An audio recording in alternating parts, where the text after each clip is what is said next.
Candy rabbits. Which one? What? No. Come here. What's wrong with you? Baby. Baby, would I lie to you about something as important as that? I mean, something that you'd know that you'd said because of the way that you feel? How do I feel? I don't even know how I feel. I've been so confused since I met you. Darling, that's love, Dennis. Maybe. But I am still not a fool.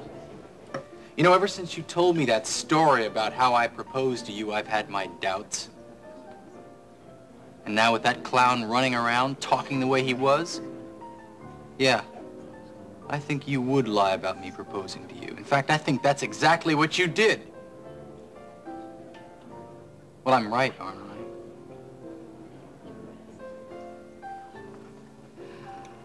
I told you from the very beginning that if you wanted out, you could forget the whole thing. No matter how much it hurt me to lose you. Hey, listen, I'm tough. I can live. I may never be happy, that's all. And you admit it? Yes. Yes, okay. All right, I admit it. I admit that I loved you so much. And then that I was so crazy about you and wanted you so much that I was glad when Dawn broke off your engagement, yes. Will you just give me a straight answer? Did you lie when you said I proposed to you? Maybe I hoped I was reading your mind. All right, it was a lie. Dennis, can you forgive my lie?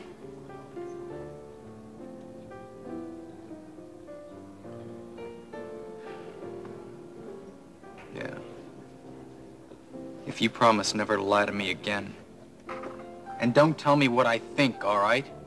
Oh, darling, of course I won't. I won't lie to you again, ever. I promise you. That was just to bring us together. Dennis, you don't really want to break off our engagement?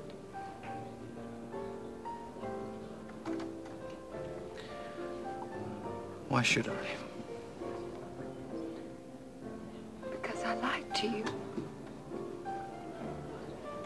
Can you really forgive me?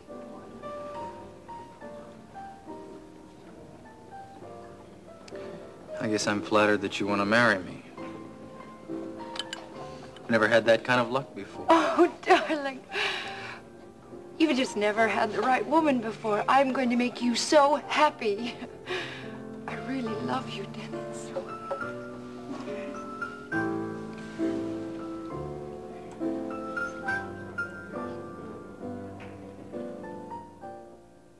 Let me move over here and get the right. Hi, Corey. Mind if I join you? No, of course not. Please sit down. Have you two met? Not really. Oh, no. This is Dr. Bart Walker, Terry Decker. Bart is my partner. That sexy voice on the telephone. You've been talking back and forth so much, it's about time we met. You have? Why? Yeah, well, Ryan wanted Barrett questioned under a drug that Bart administered, so I set up the appointment. Well, you haven't mentioned how it went, Bart. Could he remember anything more? Well, I guess I don't talk much about the failures. I'm sorry, I should have kept you informed. So I take it didn't work.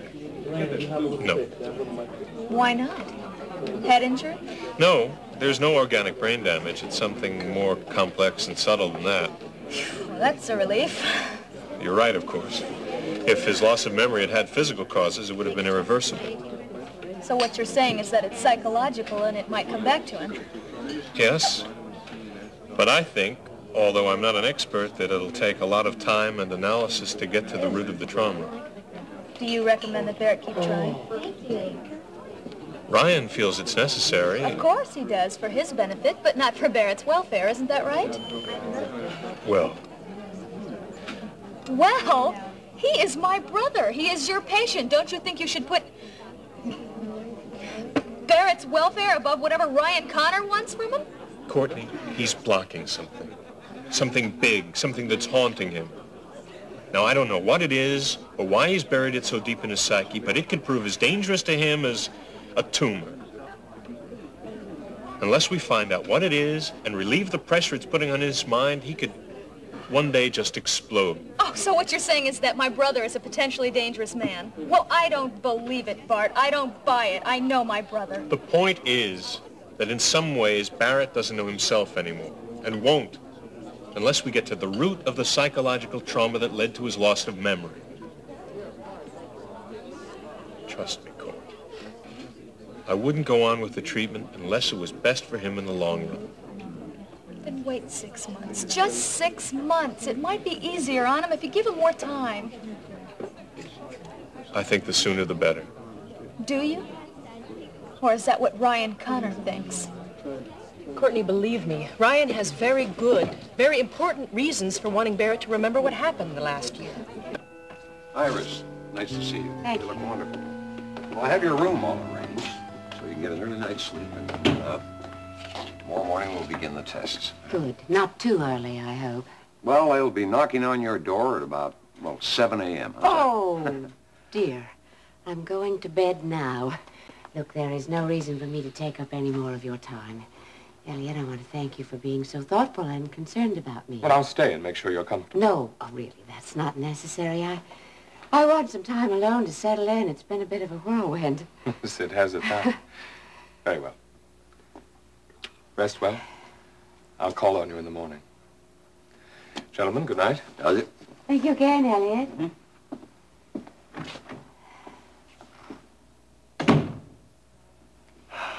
It is hard to believe he could be a killer. Well, don't doubt it for a minute, Iris. No. No, I'm convinced you're right. I want to thank both of you. I couldn't have made my story believable alone. Oh, I'm so tense. I tell you, all this improvising, it's been exhausting. Oh. Well, you did very well. I had to protect Alex. And you did. At least we have Elliot now where we can watch him. And safely away from Alex, too. Yes, thank goodness. There's just one thing I don't understand, Ryan. Why did you grill Elliot so severely on the flight home? It made me terribly nervous. Well, I wanted to shake him up, make him nervous. I had to. But why?